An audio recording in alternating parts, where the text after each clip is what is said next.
Marcus Harrington Roman III stood in the marble foyer of his family's $50 million mansion, his small fists clenched in fury as the newest maid tried to coax him upstairs for his afternoon nap. At just 7 years old, he had already fired 3 nannies and made 2 housekeepers quit in tears. But when Maria Santos gently placed her hand on his shoulder, something inside him snapped. Without warning, he turned and sank his teeth deep into her forearm, drawing blood through her white uniform sleeve. What happened next would change both their lives forever, and by the end of this story, you'll understand why sometimes the most broken children need the most patient hearts to heal them.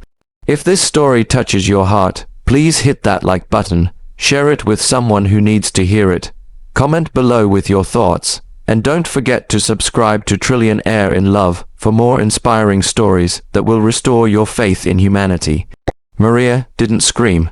She didn't push him away or call for his father. Instead, she looked down at this angry little boy whose eyes were filled with more pain than rage, and she did something no adult had done for Marcus in 2 years. She knelt down to his level, her arm still bleeding, and whispered, "I see you, Marcus. I see how much you're hurting, and I'm not going anywhere." Marcus stepped back, shocked. Adults usually shouted at him, punished him, or simply gave up and left. His father, billionaire real estate mogul Marcus Harrington Jr., was too busy building his empire to notice his son's cries for help. His mother had passed away in a car accident when Marcus was 5, leaving behind a little boy who didn't understand why everyone he loved eventually disappeared from his life. Maria had come to America from the Philippines 5 years earlier, leaving behind her own 2 children to work as a domestic helper and send money home. She had seen enough pain in her life to recognize it in others, even in a privileged 7-year-old who seemed to have everything money could buy but nothing his heart truly needed. Over the following weeks, Marcus tested Maria in every way possible.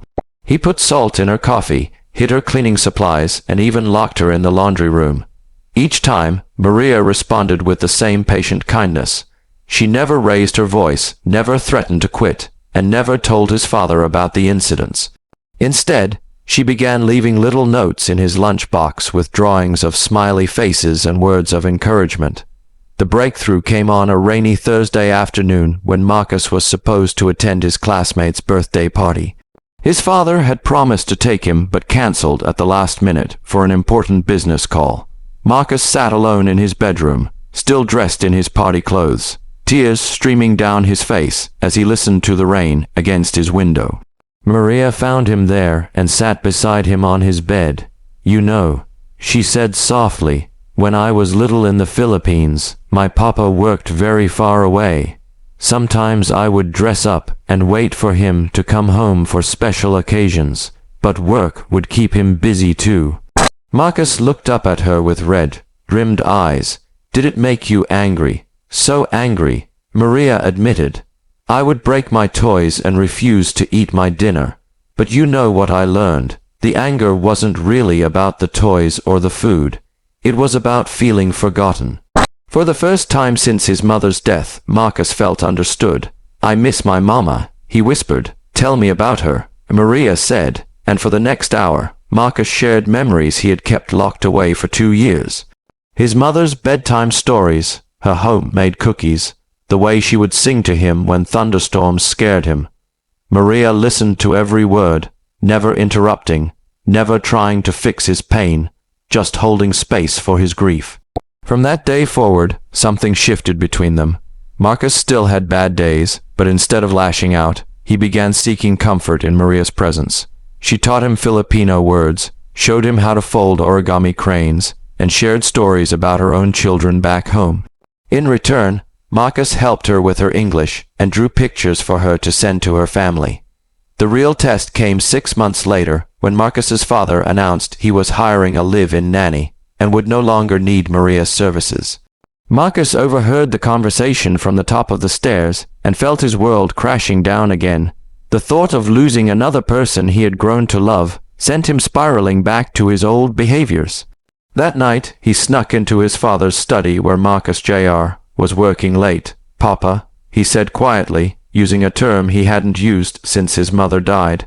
"Please don't make Maria leave." His father looked up from his laptop, surprised to see his son approaching him voluntarily. "Marcus, you need proper childcare. Maria is just a housekeeper." "No, she's not," Marcus said, his voice growing stronger. "She's the only one who makes me feel safe. She's the only one who doesn't leave when I'm bad." For the first time in 2 years, Marcus Jr. really looked at his son. He saw past the expensive clothes and perfect grades to the lonely, scared little boy underneath.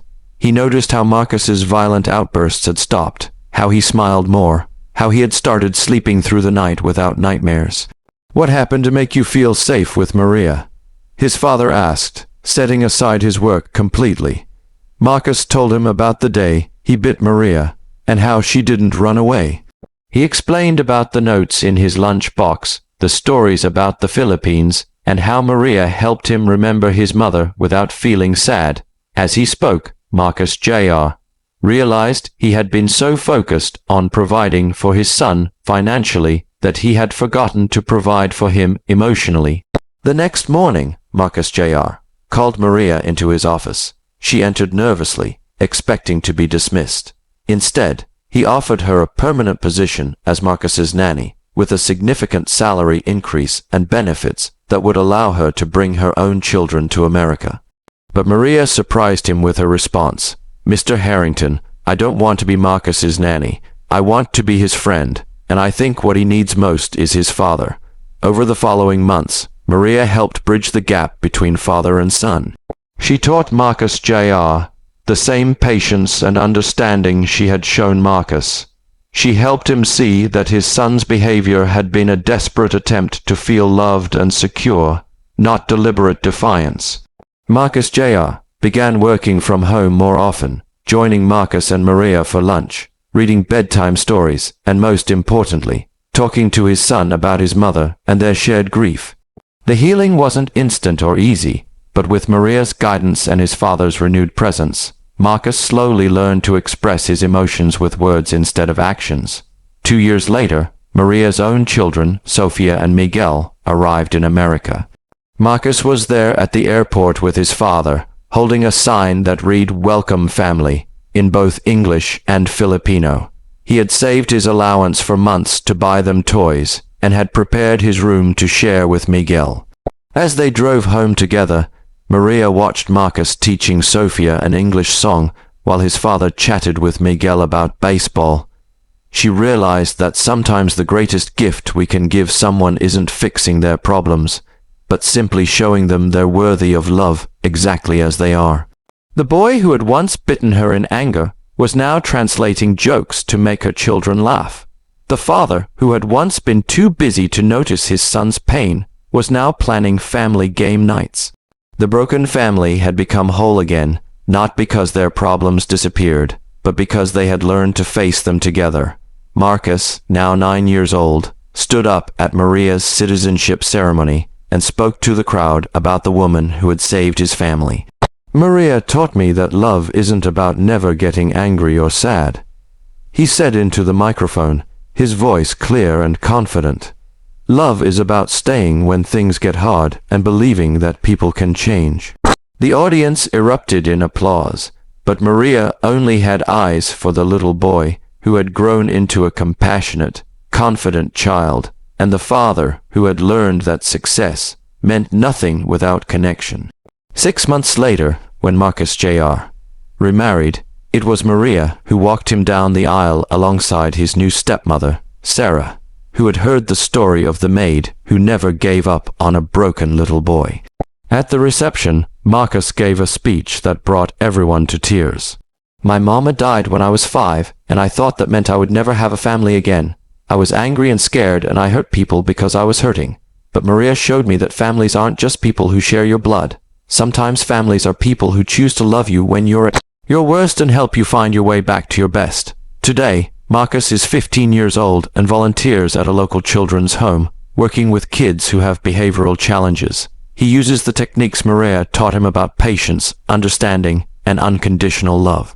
His father has restructured his business to prioritize family time, and they take annual trips to the Philippines to visit Maria's extended family.